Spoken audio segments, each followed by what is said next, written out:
Au nom du Père et du Fils et du Saint-Esprit, Amen. le Seigneur soit avec vous. Et avec votre esprit. Chers frères et sœurs, nous célébrons aujourd'hui la fête des saints apôtres Philippe et Jacques. Préparons-nous à célébrer dignement ce mystère en reconnaissant que nous avons péché. Prends pitié de nous, Seigneur. Nous avons péché contre toi. Montre-nous, Seigneur, ta miséricorde. Et donne-nous ton salut. Que Dieu Tout-Puissant nous fasse miséricorde, qu'il nous pardonne nos péchés et nous conduise à la vie éternelle. Amen. Seigneur, prends pitié. Seigneur, prends pitié. Ô Christ, prends pitié. Ô Christ, prends pitié. Seigneur, prends pitié. Seigneur, prends pitié. Gloire à Dieu au plus haut des cieux Et paix sur la terre aux hommes qui l'aiment. Nous te louons, nous te bénissons, nous t'adorons. Nous te glorifions, nous te rendons grâce pour ton immense gloire.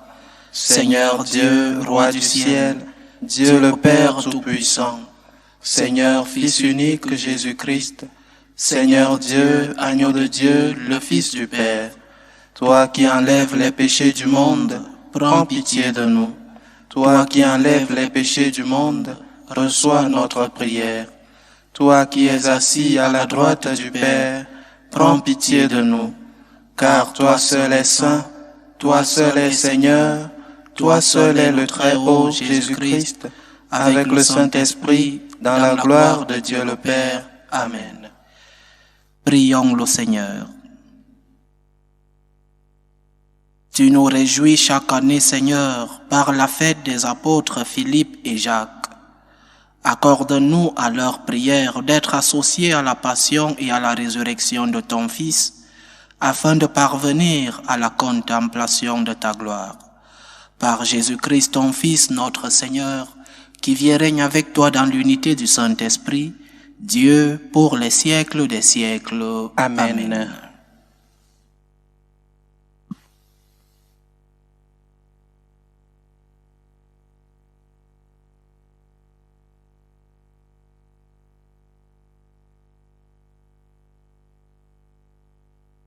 Lecture de la première lettre de Saint Paul apôtre aux Corinthiens. Frères, je vous rappelle la bonne nouvelle que je vous ai annoncée. Cet évangile, vous l'avez reçu. C'est en lui que vous tenez bon, c'est par lui que vous serez sauvés, si vous le gardez tel que je vous l'ai annoncé. Autrement, c'est pour rien que vous êtes devenus croyants. Avant tout, je vous ai transmis ceci que j'ai moi-même reçu. Le Christ est mort pour nos péchés, conformément aux Écritures, et il fut mis au tombeau. Il est ressuscité le troisième jour, conformément aux Écritures. Il est apparu à Pierre, puis aux 12. Ensuite, il est apparu à plus de 500 frères à la fois. La plupart sont encore vivants et quelques-uns sont endormis dans la mort. Ensuite, il est apparu à Jacques, puis à tous les apôtres. Et en tout dernier lieu, il est même apparu à l'avorton que je suis. Parole du Seigneur. Nous rendons grâce à Dieu. Par toute la terre s'en va leur message. Par toute la terre s'en va leur message. Les cieux proclament la gloire de Dieu, le firmament raconte l'ouvrage de ses mains. Le jour au jour en livre le récit, la nuit à la nuit en donne connaissance. Par toute la terre s'en va leur message. Pas de parole dans ce récit, pas de voix qui s'entendent. Mais sur toute la terre en paraît le message et la nouvelle aux limites du monde. Par toute la terre s'en va leur message. Alléluia, Alléluia. Alléluia, Alléluia. Moi, je suis le chemin, la vérité et la vie, dit le Seigneur. Philippe, celui qui m'a vu, a vu le Père. Alléluia, Alléluia.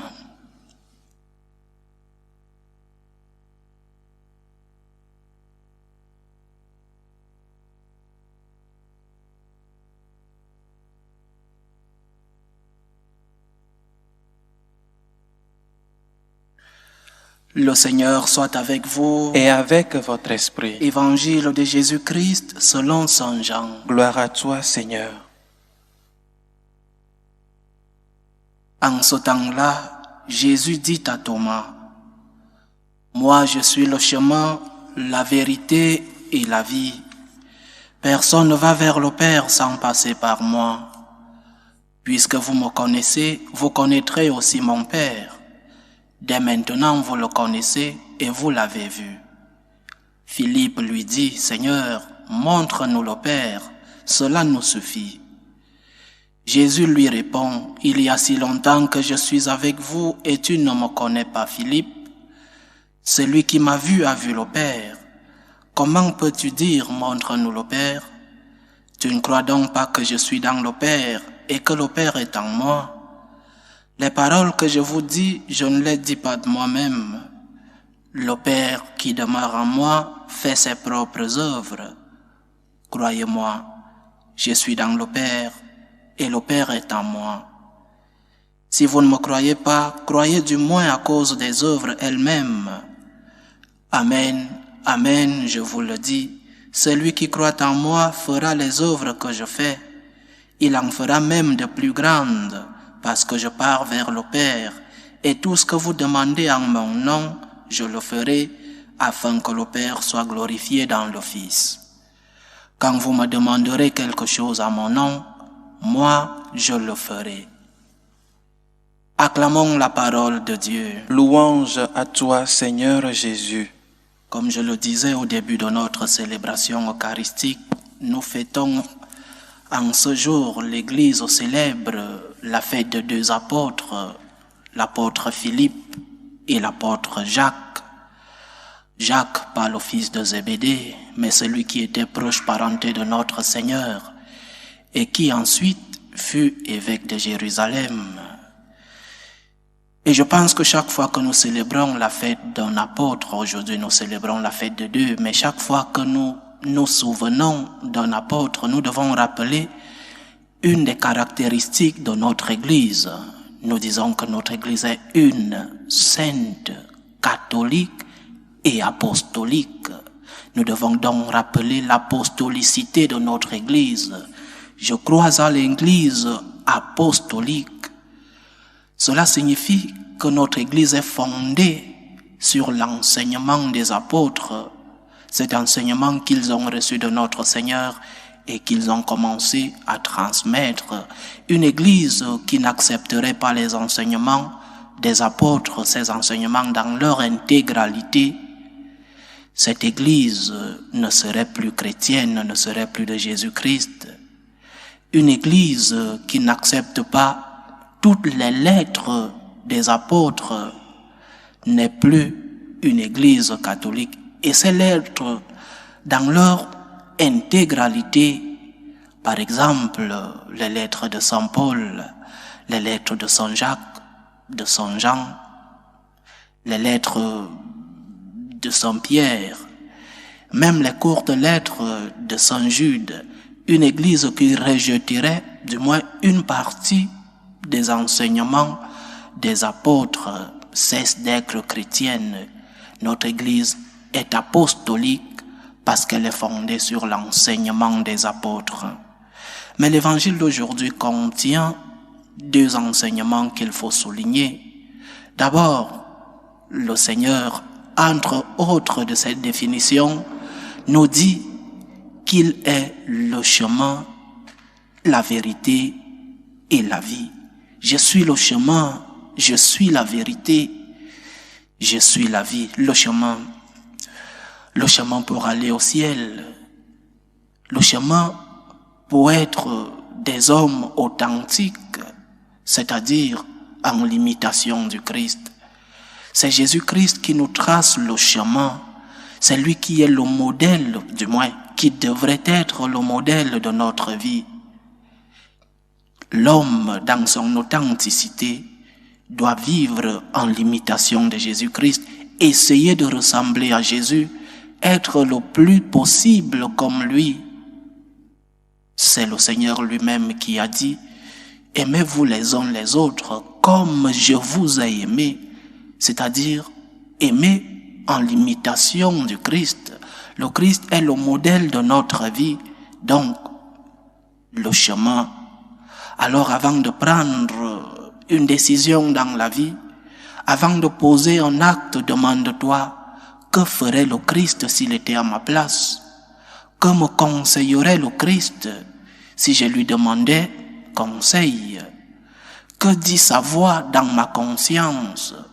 Parce qu'il est mon chemin, je dois chercher du moins à savoir ce qu'il voudrait que je fasse de ma vie dans telle situation. Qu'est-ce que le Seigneur veut que je fasse dans cette situation concrète? Voilà le chemin que nous devons chercher. Jésus est la vérité, parce qu'il n'y a pas de chemin authentique dans le mensonge. Parce que le bon chemin, le chemin qui nous mène à l'infini, le chemin qui nous mène à notre bonheur, est un chemin de la vérité, pas d'une demi-vérité, pas de la vérité du nombre. Parce qu'aujourd'hui, dans l'époque de la post-vérité, la vérité n'est plus objective. Aujourd'hui, c'est le nombre qui dit la vérité. Parce que la majorité dans la société dit ceci, alors c'est cela la vérité. Notre Seigneur est la vérité parce qu'il nous conduit au ciel.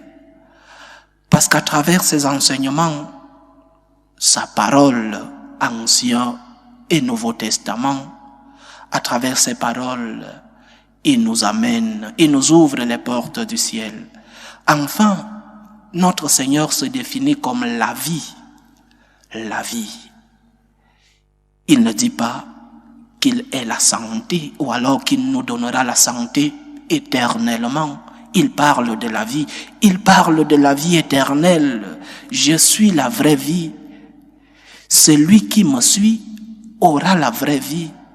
Aura une vie ici avec lui, mais aura une autre vie, la vie éternelle. Nous allons tous tomber malades. Nous aurons tous des soucis de santé. Le Seigneur ne nous dit pas que nous resterons en santé toute la vie. Il nous dit qu'il est la vraie vie. Il est la vie en majuscule. Mais nous allons tous mourir aussi. Mais de quelle vie parle le Seigneur? Parce que si nous prenons la vie comme depuis la conception jusqu'à la mort naturelle, alors, quand nous tombons malades, nous souffrons, nous disons « Pourquoi moi ?» Nous nous plaignons, non.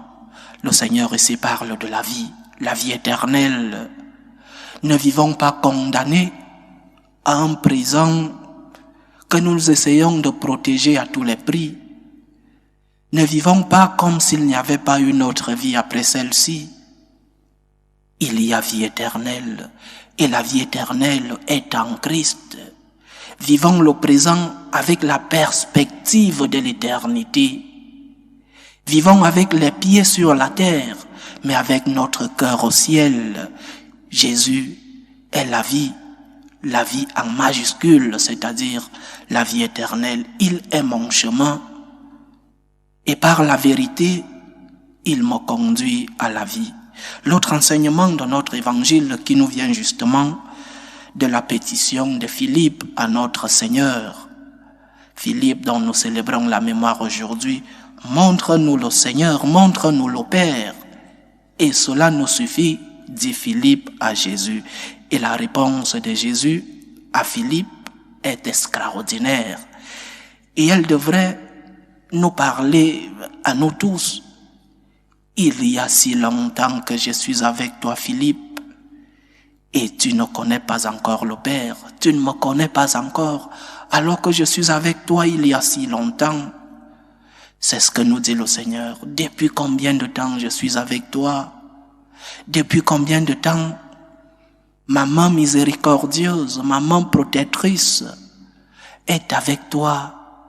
Depuis combien de temps je t'ai montré ma compagnie? Mais tu veux toujours d'autres preuves de ma présence dans ta vie? Tu veux toujours que je te montre un autre miracle, une autre preuve? Et chacun d'entre nous, dans sa propre histoire, la majorité avons reçu le baptême étant des enfants, et d'autres sont des convertis, ont reçu la grâce de la foi déjà majeure. Mais dans les deux cas, le Seigneur nous parle. Combien de fois je t'ai montré que je suis avec toi? Combien de fois je t'ai montré que je suis présent dans ta vie et tu continues de poser des questions et tu continues de douter de ma présence dans ta vie? Combien de temps je t'ai montré beaucoup de preuves de ma miséricorde, beaucoup de preuves de mon pardon, et tu poses encore des questions. Ne t'ai-je pas sauvé? Ne t'ai-je pas pardonné? Dans telle situation concrète de ta vie, n'étais-je pas là pour te soutenir, pour te secourir? Pourquoi doutes-tu de moi? N'étais-je pas avec toi dans telle situation? Quand tu étais malade, n'étais-je pas là pour te consoler? Quand tu traversais une situation de souffrance, n'étais-je pas là pour t'apaiser, pour te donner du repos? Dans l'éducation de tes enfants, ne t'ai-je pas donné la lumière de la conscience pour pouvoir éduquer tes enfants dans la droiture et sur le chemin que je suis? Le Seigneur nous demande aujourd'hui combien de fois il a été avec nous et nous doutons encore de sa présence dans notre vie. La réponse que nous devons lui donner dans notre cœur, dans notre conscience, c'est: Seigneur, je te connais et je sais que tu es avec moi, je sais qui tu es, je sais que tu es la miséricorde divine, je sais que tu es mon sauveur, mon espérance, je sais que tu m'as toujours accompagné, dans les bons moments comme dans les mauvais, j'ai toujours senti ta présence. Tu es celui qui m'aime, tu es celui qui m'aime plus que je ne m'aime moi-même. Tu es, Seigneur, la raison de ma vie. Et nous devons le lui dire: tu es celui qui pardonne mes péchés, tu es celui qui me console quand je suis dans les moments les plus profonds, dans les moments les plus sombres de ma vie. Tu as toujours été là, Seigneur. Je sais que tu es avec moi ici et que tu me prépares la vie éternelle quand la vie d'ici terminera. Je n'aurai pas de vie sans toi. Je te connais, Seigneur, je m'abandonne à toi. Je ne veux rien d'autre que t'aimer et te faire aimer. Je veux te remercier. Je veux te faire connaître. Je te connais, Seigneur. Merci pour ta présence dans ma vie. Que le Seigneur nous aide à pouvoir le définir comme notre chemin, comme notre vérité et comme notre vie, celui-là qui nous prépare la vie éternelle, et qu'il nous aide aussi à pouvoir le reconnaître dans nos vies, pour qu'il ne nous pose pas la question comme à Philippe: depuis tant de temps que je suis avec toi et tu ne me connais toujours pas. Disons-lui: Seigneur, je te connais, je reconnais ta présence dans ma vie. Loué soit Jésus-Christ. À jamais.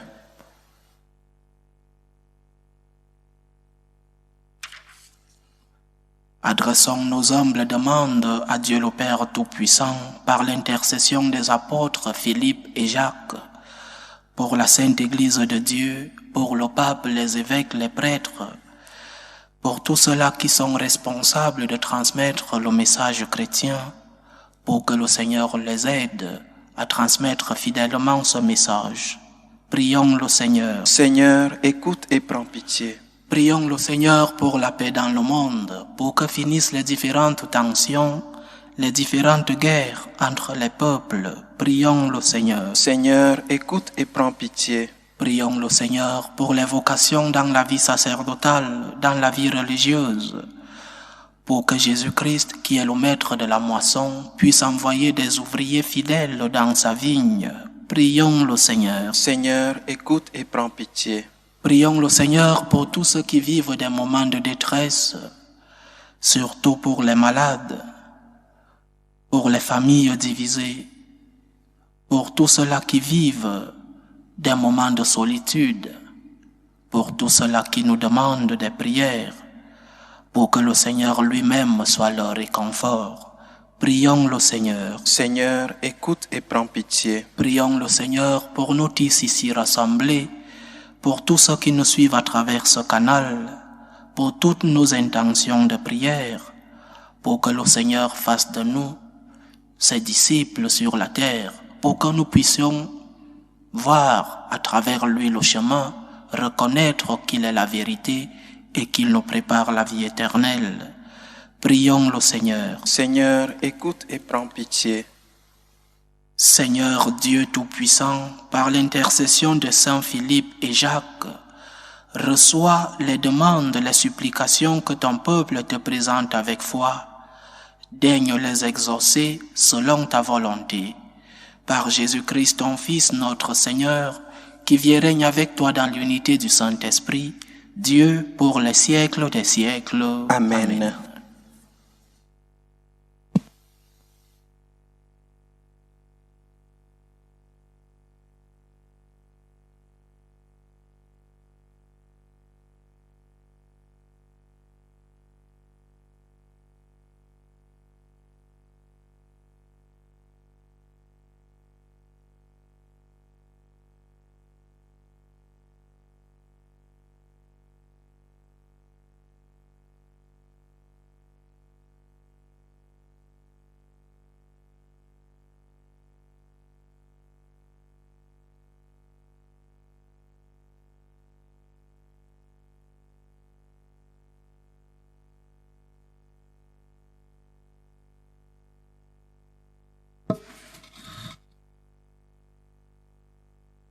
Tu es béni, Seigneur Dieu de l'univers. Nous avons reçu de ta bonté le pain que nous te présentons, fruit de la terre et du travail des hommes.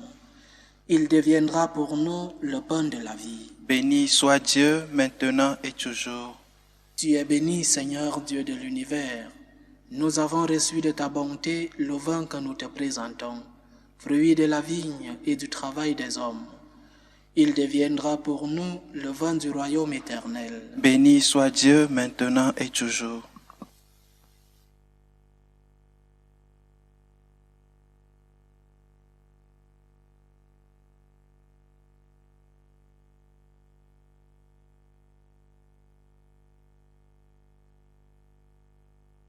Prions ensemble, chers frères et sœurs, au moment d'offrir le sacrifice de toute l'Église. Pour la gloire de Dieu et le salut du monde. Reçois les offrandes que nous t'apportons, Seigneur, en la fête des apôtres Philippe et Jacques. Accorde-nous de pratiquer d'une manière irréprochable et pure la religion qu'ils ont enseignée. Par Jésus-Christ, ton Fils, notre Seigneur, qui vit et règne avec toi dans l'unité du Saint-Esprit, Dieu pour les siècles des siècles. Amen. Le Seigneur soit avec vous. Et avec votre esprit, Élevons notre cœur. nous le tournons vers le Seigneur. Rendons grâce au Seigneur notre Dieu. Cela est juste et bon. Vraiment, il est juste et bon pour ta gloire et notre salut, de t'offrir notre action de grâce toujours et en tout lieu, Seigneur, Père très saint, Dieu éternel et tout-puissant. Tu n'abandonnes pas ton troupeau, pasteur éternel, mais tu le gardes par les bienheureux apôtres sous ta constante protection, pour qu'il soit dirigé par ceux-là même que tu as établis à sa tête comme pasteur au nom de ton Fils. C'est pourquoi, avec les anges et les archanges, avec les puissances d'en haut et tous les esprits bienheureux, nous chantons l'hymne de ta gloire et sans fin nous proclamons. Saint, Saint, Saint, le Seigneur Dieu de l'univers, le ciel et la terre sont remplis de ta gloire. Hosanna au plus haut des cieux. Béni soit celui qui vient au nom du Seigneur. Hosanna au plus haut des cieux. Toi qui es vraiment saint, toi qui es la source de toute sainteté, Seigneur, nous te prions. Sanctifie ces offrandes en répandant sur elles ton esprit, pour qu'elles deviennent pour nous le corps et le sang de Jésus le Christ, notre Seigneur. Au moment d'être livré et d'entrer librement dans sa passion, il prit le pain. Il rendit grâce, il le rompit et le donna à ses disciples en disant: « Prenez et mangez-en tous, ceci est mon corps, livré pour vous. »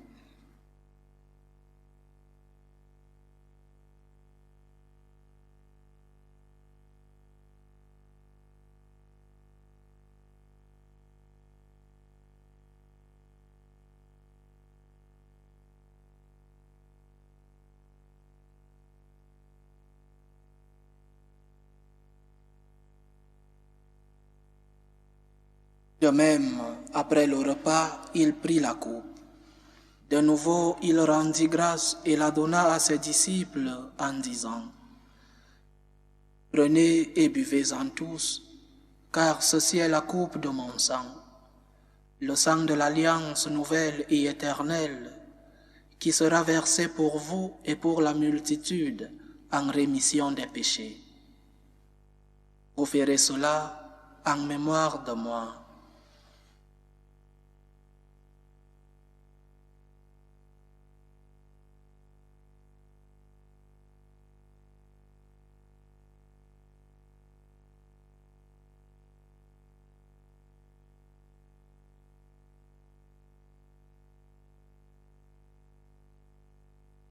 Il est grand le mystère de la foi. Nous annonçons ta mort, Seigneur Jésus.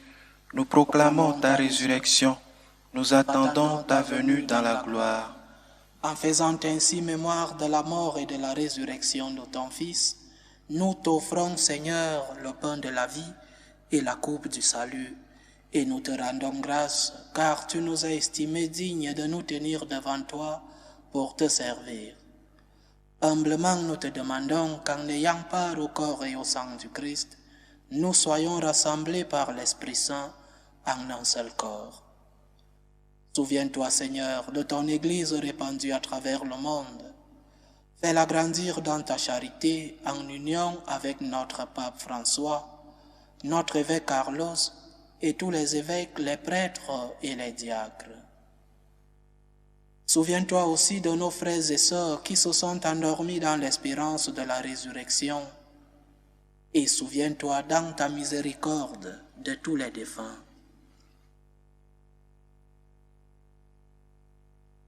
Accueille-les dans la lumière de ton visage. Sur nous tous, enfin, nous implorons ta bonté. Permets qu'avec la Vierge Marie, la bienheureuse Mère de Dieu, avec Saint Joseph, son époux, les apôtres, les saints Philippe et Jacques, et tous les saints qui ont fait ta joie au long des âges, nous ayons part à la vie éternelle, et que nous chantions ta louange et ta gloire par ton Fils Jésus le Christ.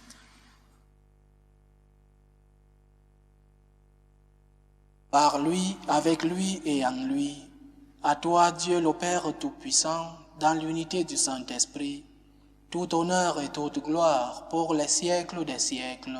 Amen. Comme nous l'avons appris du Sauveur, et selon son commandement, nous osons dire: Notre Père qui es aux cieux, que ton nom soit sanctifié, que ton règne vienne, que ta volonté soit faite sur la terre comme au ciel. Donne-nous aujourd'hui notre pain de ce jour.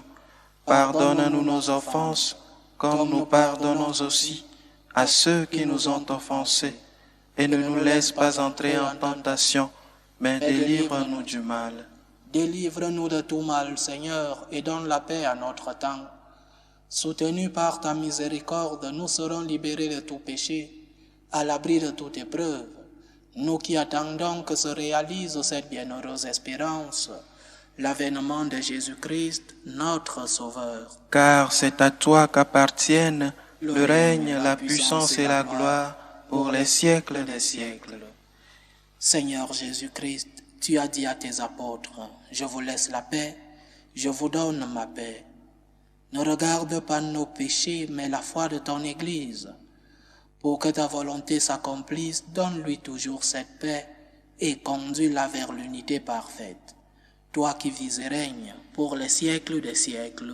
Amen. Que la paix du Seigneur soit toujours avec vous. Et avec votre esprit. Dans la charité du Christ, donnez-vous la paix.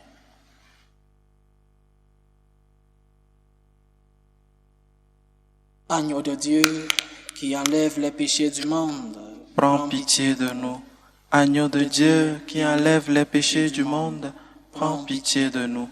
Agneau de Dieu, qui enlève les péchés du monde, donne-nous la paix.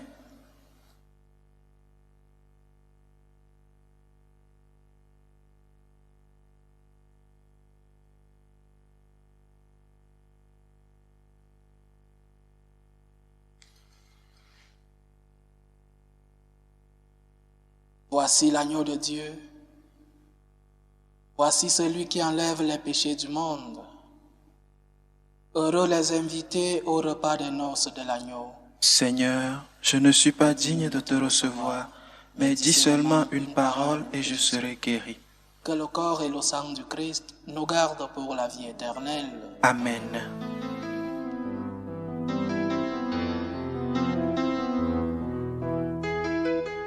Communion spirituelle.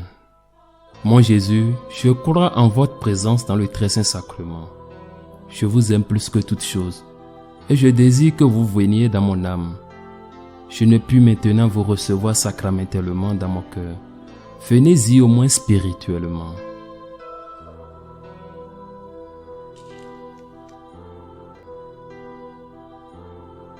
Je vous embrasse comme si vous étiez déjà venu, et je m'unis à vous tout entier. Ne permettez pas que j'aie jamais le malheur de me séparer de vous. Amen.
Achevons notre prière. Daigne, Seigneur, purifier nos esprits par cette communion à tes mystères, que nous sachions, comme Philippe et Jacques, pour obtenir avec eux la vie éternelle, te voir dans ton Fils, lui qui vit et règne avec toi dans l'unité du Saint-Esprit, Dieu pour les siècles des siècles. Amen. Le Seigneur soit avec vous. Et avec votre esprit. Que Dieu Tout-Puissant vous bénisse, le Père, le Fils et le Saint-Esprit. Amen. Allez dans la paix du Christ. Nous rendons grâce à Dieu. Demandons par l'intercession des saints Philippe et Jacques, par aussi notre Mère, Reine des Apôtres, prions pour nos familles et pour tous ceux-là qui nous demandent des prières. Salut, ô Reine, Mère de miséricorde, notre vie, notre douceur, notre espérance, salut. Nous crions vers toi, enfant d'Ève exilée. Vers toi nous soupirons, gémissant et pleurant, dans cette vallée de larmes. Ô toi, notre avocate, tourne vers nous ton regard miséricordieux. Et après cet exil, montre-nous Jésus, le fruit béni de tes entrailles. Ô clémente, ô miséricordieuse, ô douce Vierge Marie. Amen. Priez pour nous, Sainte Mère de Dieu, Afin que nous soyons rendus dignes des promesses du Christ. Saint Philippe et Saint Jacques, Priez pour nous.